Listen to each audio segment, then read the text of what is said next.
reka nsubire ndaguhe ikaze nshuti munywanyi wacu kuri wowe wumviriza amakuru yacu uherereye irya nino ku migabane y'amakungu ya kure abatwumviriza muherereye irya nino mu karere k'ibiyaga binini reka ndaguhe ikaze nshuti munywanyi wacu kuri wowe uri kumviriza ibiganiro vyacu uherereye nga mu gihugu cacu Burundi mu makomine agiye atandukanye mu bisata bitandukanye vy'igihugu turabaye ikaze muri aya makuru akomeye cyane. Reka nsubire ndaguhe mwiriwe canke mwaramutse bivanye naho muherereye. Reka nsubire ndagukengurukire cyane nshuti munywanyi kuri wowe wahejeje gupyonda ijambo sabone ku batarabikora aka niko karyondo gusoma no kimusi iyi video urabanditse ijambo sabone upyonde ko uracurabona arakazujya nawe nyene upyonde ko hama tuje turabana mu makuru n'ibiganiro dutambutsa kuri imbonesha kure yacu ari nayo yanyu ya Burundi News TV. Aka kanya makuru akomeye cyane adushikiye tukatugira ngo tuyabashitse ko yose ido nido biriko mu nyuma z'uko ari amakuru akomeye cyane je kudushikira nga mu gihugu cacu Burundi ingingo nkuru turazifatira ku makuru akomeye cyane adushikiye. Aka kanya biravugwa ko kuri ubu ngubu igisoda c'u Burundi co bagihejeje kugumuka biriko mu nyuma z'uko umwe mu bajenerali bakomakomeye ahejeje kuduha amakuru ariko atashimye ko tuvuga amazina yiwe kumva z'umutekano wiwe ivyo vyose ahejeje kutubwira ko igisoda c'u Burundi co bakigira gitangaze ko kivanye ko ubutegetsi bwa nyene c'u General Major Evariste Ndayishimiye. Ivyo vyose rero turaza kubigaruka ko muri aya makuru akomeye cyane aje kudushikira biriko mu nyuma z'uko kuri rigenekerezo ariho umukuru w'igisoda General Prime Niyongabo yashitse nga mu gihugu c'u Burundi nyuma y'uko yari yavuye muri Zimbabwe kwigenekerezo ryeje. Amakuru akomeye cyane aje kudushikira barimwe bari batanguye kuvuga ko General Prime Niyongabo yo bagiye mu rugendo rw'akazi abandi kubw'amasoko yacu bagashimangira ko General Prime Niyongabo yo yaragiye kurondera imbaraga zitandukanye zo gutembagaza ubutegetsi kuko hari amakuru akomeye cyane ava mu mugambi wa CCM ukorera muri Tanzania nkuko amasoko yacu avyemeza. Uwo mugambi rero abawugize bakaba bariko barashitsa ko General Prime Niyongabo ibintu bikomeye cyane mu bijanye n'umugambi wo gutembagaza ubutegetsi tukatugira ngo ari navyo tugaruka ko muri aya makuru akomeye cyane aje kudushikira. General Prime Niyongabo ijambo ryiwe nk'umukuru w'igisoda hakanye yerekanye ko ari igihangange turi buze kubigaruka ko umukuru w'igihugu nyene c'u General Major Evariste Ndayishimiye nyene yoba ari hehe turaza kuvyumviriza muri iya makuru akomeye cyane. General Prime Niyongabo afashe ingingo ikomeye cyane yo gutembagaza ubutegetsi kuri igenekerezo rya 19 mu nyonyi umwaka wa 2023 nyuma y'ingingo ikomeye cyane yafatiwe mu nama zitatu zabaye kuri igenekerezo zari zirongowe n'umukuru w'igihugu nyene c'u General Major Evariste Ndayishimiye. Kuri ubu bikaba bivugwa ko ibintu vyabihejeje gukomera cyane biriko mu nyuma z'uko abasoda b'u Burundi bariko baranka ibijanye no kurungikwa muri Republika Iharanira Intwaro Rusangi ya Kongo. Bene igihugu barahejeje kugandagurirwa muri Republika Iharanira Intwaro Rusangi ya Kongo aho igisirikare cacu c'u Burundi kiriko kiratana mu mitwe n'ingabo za FARDC bafatikanije nabo bita Wazalendo bariko baragwanya M23 wo muhari kuri ubu ngubu kabuhejeje gushira ahagaragara itangazo giturumbuka kuri ubu ngubu ivyo akaba ari ivyo bitakiriwe neza n'igisirikare c'u Burundi. Amakuru akomeye cyane yeje kudushikira rero reka tuyagaruke ko mwidonido ry'amakuru tubandanya tubashikiriza biriko mu nyuma z'uko turi buze no kugaruka ku mugambi ukomeye cyane w'idokere yari ushirwe ko umukono n'umutegetsi akomeye cyane nga mu gihugu cacu Burundi none akaba yanse kuyishira ko umukono w'umutegetsi n'uyuhe yoba yinkoye ku karwi k'umukuru w'igihugu nyacu General Major Evariste Ndayishimiye. Turaza kumugaruka ko muri aya makuru akomeye cyane ayijeje kudushikira nga mu gihugu c'u Burundi ni gute ibihangange biriko biranka amategeko y'umukuru w'igihugu ni nyuma y'uko General Prime Niyongabo aka kanya ndababwira ukuri niwe arongoye igihugu c'u Burundi kuko umukuru w'igihugu yasubiriye kuba atari kuriwe kuba yashikiriza ijambo rikomeye cyane ku gisoda c'u Burundi. General Prime Niyongabo arafise igisoda gikomeye cyane nyuma y'uko ari abajenerali bashika batatu biyongoye ku karwi kiwe bakemanga bashigikira umukuru w'igihugu. Abo bajenerali batatu ni bande nabo turagaruka ko muri aya makuru akomeye cyane biriko mu nyuma z'uko umukuru w'igihugu wenyene ashaka ko General Prime Niyongabo yobogozwa mu mabanga agaca asubirirwa na Kere Nkurunziza umuhungu w'umuhisi Petro Nkurunziza. Vyose rero nkuko tubitambutsa kuri Burundi News TV ukavyumviriza ido nido turaza kubigaruka ko muri aya makuru akomeye cyane ahejeje kudushikira. Kuri ubu ngubu hari amakuru ariko aravugwa mu gihugu cy'u Burundi ko kuri ubu ngubu hari inkoho ziteye ubwoba zimanuwe mu gisagara ca Bujumbura. Izindi nkoho ziteye ubwoba aho zanyanyagijwe mu bisate bitandukanye nyuma y'uko abasirikare sinzi ari bo bariko baragendagenda ariko atawubasha gutahura iyo bari kuja. Ku bw'abene gihugu bari ngaho Igitega ku mugwa mukuru wa politiki bahejeje kurungika amakuru akomeye cyane rije kudushikira, turi buze kumviriza mu biganiro vyacu dutambutsa kuri Burundi News TV vya misi yose. Ayo makuru nari twabateguriye turaza kuyagaruka ko yose ido nido, bikaba mu nyuma z'uko mwumvirije ko ari ibigwanisho vyaburiwe vyabuzwe irengero vyari biherereye mu makamba 3 ari mu gisagara ca Bujumbura. Kuri ubu ngubu General Prime Niyongabo yobahejeje kubishitsa mu yandi makambi atandukanye, bikaba mu nyuma z'uko n'umugwi mushasha wa Laroboba warahiriye gutembagaza ubutegetsi. Hari na yandi makuru akomeye cane yeje kudushikira avuga ko Lady Tabara nayo yoba ihejeje gushiramwo mabisi. Vyose turaza kuvyumviriza muri aya makuru akomeye cane yeje kudushikira. Lady Tabara nayo yoba ishize mu mwabisi nyuma y'uko humvikanye amakuru akomeye cane ko nayo yoba irahiriye gutembagaza ubutegetsi bwa Nyenicubahiro General Major Evariste Ndayishimiye. Mwitangazo yashize ahagaragara ibijanye n'ibitero bigiye kugabwa ku butaka bw'igihugu cacu c'u Burundi ni ibintu bikomeye cyane turi buze kugaruka ko, ariko nanone arayandi makuru ava mu biro vy'umukuru w'igihugu adahumuriza. Iri joro rero ibintu vya bigira bijangare nyuma yuko General Prime Niyongabo yoba ahejeje gufata umugambi ukomeye cyane wo gutembagaza ubutegetsi. Reka mbere yuko tubashitsa ko ido nido ry'ayo makuru, reka makuru yacu tuyatanguriye ku makuru akomeye cyane nanone avurwa nga mu gihugu c'u Burundi. Mu nyuma turaza kugaruka tuvuga kuri ayo ya politiki. Imanza zikibiriraho zaciwe na sentare nkuru y'iyo ntara yiyamiriza iyo ni Makamba. Nanone abantu bakurikiranwa ku caha co guhungabanya umutekano w'igihugu bararengukijwe mu rubanza rw'ikibiriraho na sentare nkuru y'igihugu ya Makamba ubumanuko bw'u Burundi. Imiryango yabo bashengejwe ibona ko izo manza zirimwo utunenge twishi. Ku bwa Burundi News TV, ku bw'amasoko yacu nanone no ku bw'abaduhaye amakuru kuri bamwe mu bo mu baryango baciriwe imanza sentare nkuru ya parake yayo zihana abera ariko nanone zikareka bene gukora ivyaha. Mu rubanza rwo kuwa 28 mwarumvirije vyabaye, none kuri ubu ngubu ibintu vyabihejeje gukomera cyane kuri rigenekerezo rya 18 Munyoni mwaka wa 2023 niho urwo rubanza rwabandanije, aho François Havyarimana umudereva wa Otraco ikorera i Bujumbura Kigoma yaciwe gupfungwa imyaka 3 n'ihadabu y'umiliyoni w'amafaranga y'amarundi kuko yunguruje ibitenge 218 bivuye mu gihugu ca Tanzania. Yaciriwe urwo rubanza mu gihe yagumye akana icaha. Hari abajejwe gushira no gukura ivyungururijwe mu modokari, umukokayi n'umukomvayeri. Abo babiri bategerezwa kurenguka bagatanga insiguro, ariko Plaque na Sentare vya Makamba ntibabarengukije nuko abagenzi babitomora. Biravugwa ko niko abagenzi baharera Imana nabo bariko batanguje imyidogo. Niko vyagenze kuri Clearwa iryivuze umudereva w'ipikipiki yiciriwe urubanza muri ico kibiriraho co kuri uwo wa gatandatu heze. Kuri ubu ngubu yahanishijwe gupfungwa imyaka 2 n'ihadabu y'ibihumbi 50 kuko yarafatanywe imifuko 7 y'ipfumbire. Amakuru akomeye cyane yeje kudushikira ubwo bari muri urwo rubanza yarahaye abacamanza amazina ya bene ipfumbire iyo yari ijanywe niyo yari ivuye, ariko abacamanza ntibabihaye agaciro. Izindi manza zine zaraciwe muri ico kibiriraho cabaye kuwa 23. Andi makuru akomeye cyane aho nuko yoba yari muri gitugutu, ariko urubanza rukaba rwabandanije kuri iri genekerezo. Hari ivyo vyaha binde nyene yagerezwa bitandukanye. Abanyagihugu bavuga ko babonye ubunenge bwishi muri ivyo vyaha yagerezwa.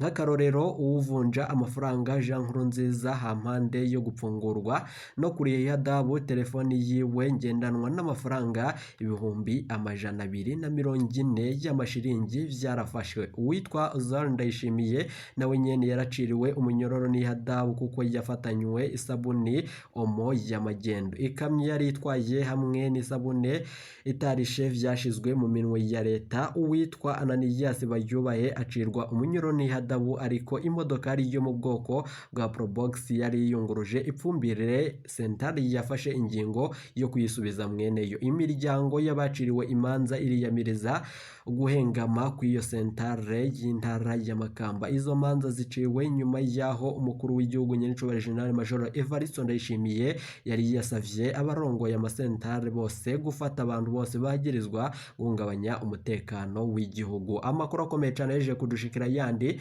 avurwa ngaho mu gihugu cacu Burundi nuko kuri ubu ngubu Kayokwe abakenyezi babiri bagirizwa kwica Ruyoya barapfunzwe.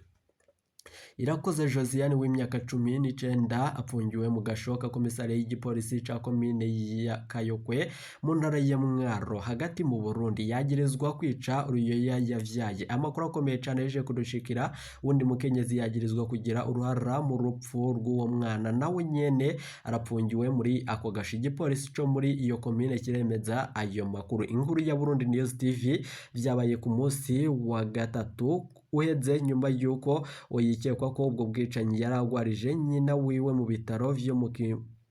mu Kibumbu muri komine Kayokwe intara ya Mwaro. Ayandi makuru adushikiye nuko abantu baragize amakenga babonye amaze amasaha menshi mu bwogero. Abarwaje nanone nabo abo bantu baciye bihutira kuja kuraba ivyo ariko arakora, basanze yamaze kuniga Ruyoya yari ahejeje kuvyara. Abo bantu nkuko babandanya badushitsa ko amakuru akomeye cyane, abo bari bagwaje abagwayi baciye batabaza igipolisi. Uwo mwigeme yaciye ahagarikwa nkuko amasoko yacu abivuga. Mu ntwaro bemeza ayo makuru amenyesha ko kandi hari uyundi mukenyezi yikekwa ko kuvyara yaragize uruhara muri iyo dosiye yahagaritswe, yikekwa kuba yarafashije uwo mwigeme muri ubwo bwicanyi bwakozwe.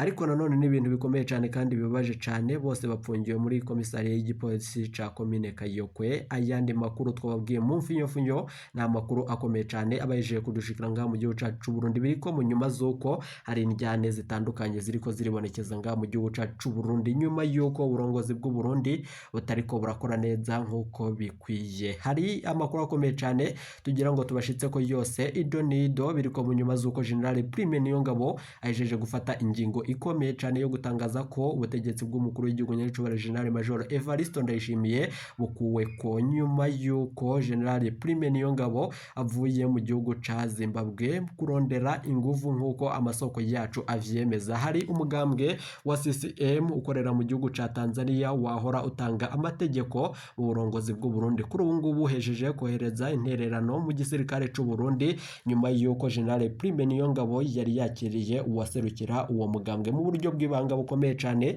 Twaronse amakuru avuga ku vyaganiriwe ku vyari ku murongo w'ivyigwa, tugira ngo vyose tubibashitse ko muri aya makuru akomeye cyane ahejeje kudushikira ngaha mu gihugu cacu Burundi. Reka nizere ko wahejeje gupyonda ijambo sabone kuba tarabikora kandi ko karyonda gusoma muruke musi iyi video urabanditse ijambo sabone upyonde ko uracurabona hari akazugira nawe nyene upyonde ko hama tuje turabana mu makuru n'ibiganiro dutambutsa kuri imbonesha kure yacu ari nayo yanyu ya Burundi News TV. Reka nkuko twebabwiye mu mfinyofunyo amakuru yacu tuyabandanirize kuri aya avurwa mu gisata ca Protege. General Prime Niyongabo akakanya umukuru w'igisoda nga mu gihugu cacu Burundi ahejeje gufata ingingo ikomeye cyane yo gukurako ubutegetsi nyuma y'itangazo rikomeye cyane kuri uyu mugoroba ahaye igisoda c'u Burundi. Ibintu vyabihejeje gukomera cyane nyuma yuko hari n'akarwi kwigenekerezo ry'ejo haheze kibonekeje mu gutera kuba mu icungararo y'ikibuga c'indege citiriwe Melchior Ndadaye i Bujumbura, bikaba vyari vyasiguwe n'umwe mu basirikare bagendanira General Prime Niyongabo. Hari yandi makuru akomeye cyane nubwo umuvugizi w'igisirikare c'u Burundi yaciye ahakana ayo makuru atashimye kugira ico ashikiriza, ariko ubu tukaba turonse amakuru akomeye cyane ko General Prime Niyongabo yoba azi bijanye na wa mugambi wa kakarwi kinyegeje ku gitero cagabwe ku kibuga c'indege citiriwe Melchior Ndadaye i Bujumbura. Vyaravuzwe ko hari ibisase bishika bitatu vyatewe kuri ico kibuga nkuko ababa muri iyo karitsiye batomora. Ivyo vyose rero reka tubigaruke ko muri aya makuru akomeye cyane ahejeje kudushikira, biriko mu nyuma zuko twababwiye ko hari dokere yari yarongikiwe umushikiranganje wa mbere Gervais Ndirakobuca batazira ndakugarika yo gukura General Prime Niyongabo mu mabanga, ariko Gervais Ndirakobuca yaciye yanka kuyishirako umukono. Yarahiri yararengwa ko atazoshira umukono ku idokere ikura General Prime Niyongabo mu mabanga mu gihe we ariko arabona ko General Prime Niyongabo avuye mu gisoda c'u Burundi ibintu vyaba bigiye gukomera cane vyamera nk'ivyabaye kuri General Alain Guillaume Bunyoni wahoze ari umushikiranganje wa mbere ngaha mu gihugu cacu Burundi aho yapfunzwe ibintu vyiwe amatungo yiwe agafatirwa vyose rero reka tubigaruke ko mu buryo bw'idonido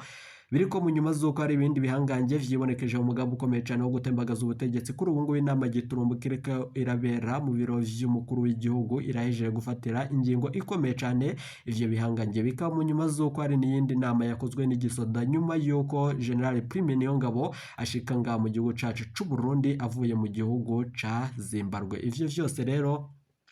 turavyumviriza muri aya makuru abakomeye cyane abadushikiranga mu gihugu c'u Burundi mwarumvirije biragoye ko watahura ibijanye na kakarwi kagavye igitero birumvikana ko kuri ubu ngubu ari abasirikari bategerezwa kurungikwa muri RDC kugwanya umuhari wa M23 bakaba baje banka iryo tegeko ryo kurungikwa muri RDC kuri ubu ngubu hakaba hatoranyirijwe abandi basirikare bashika 300 bo kurungikwa muri RDC kuri ubu bakaba bari ku kibuga c'indege citiriwe Melchior Ndadaye i Bujumbura bikava mu nyuma zuko abasirikare biyongoye ku karwi kare burungikwe muri RDC kuri ubu batangaje umugambo ukomeye cyane wo kuba boshigikira itembagazo ry'ubutegetsi nga mu gihugu cacu Burundi nyuma y'urudandazwa rw'uteye ubwoba rwibonekeje mu gihugu c'u Burundi rwo kudandaza abasoda muri RDC mu gihe ibihangange mu gihugu c'u Burundi abategetsi bakomakomeye bariko barinjiza amahera y'agaciro ku makonti yabo mu gihe umusirikare w'u Burundi we ariko aratosekara ku rugamba ku rubuga rw'intambara muri Repubulika iharanira intwaro rusange ya Kongo bika mu nyuma zuko kandi nanone